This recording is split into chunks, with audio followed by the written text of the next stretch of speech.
series on level 5, and with continuing with level 5 test 2, talking to you about where the coefficients are in these tests. So in level 5 test 2, the first one is box 3, haunches in, E to 8K.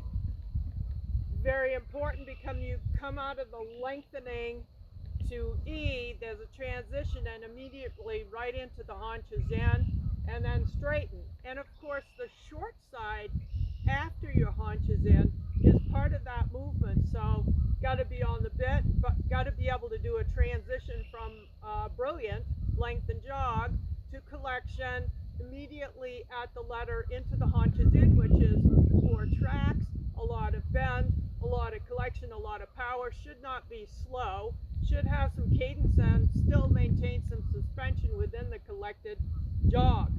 So that's the first one.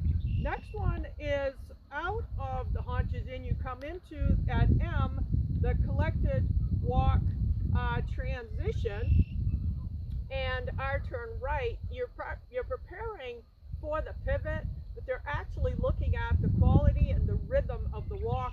Does it march? Is it on the bit? Is it active, steady in the connection?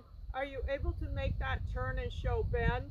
So a lot of things going on there, looking at self-carriage, flexion of the joints, and forward intent.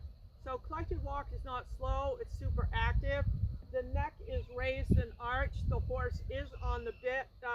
This is not a low neck position. Collected walk is very uphill. So the next one is KXM, length and stride in the lope. So you're coming out of collected canter, collected lope, and into length and lope. And you've got 2 clear transitions, a lot of ground cover, a lot of energy.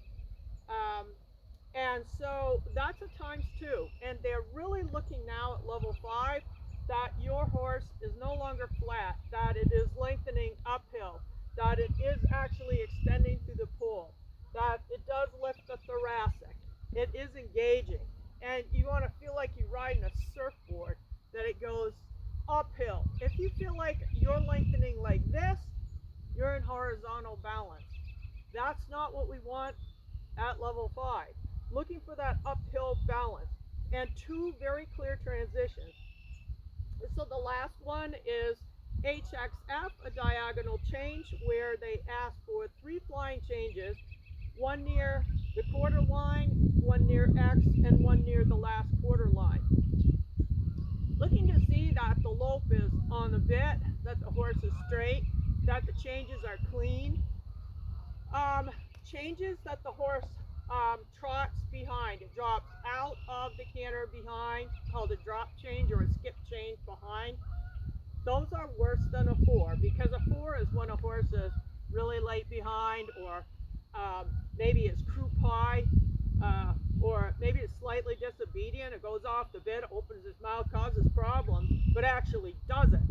A skip change is not a flying change, and it's an indicator of incorrect training or incorrect aiding, and so that really also affects rider score at the end of the test.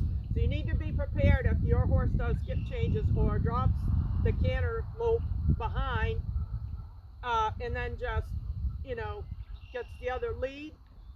That's a 2 or a 1. It's not a 4. And judges will have been told to mark this way down. So horses that are late behind, depending on if they're just a split second late behind or they're really late behind several steps, can be anywhere from a 4 to a 5. Changes that have a little bit of connection problem or are crooked or look a little tense, probably 6s. So level 5, test 2, haunches in, collected walk, length and lope, all those transitions from collected, and the 3 flying changes on the diagonal. Good luck, have fun, hug your horses for me, bye.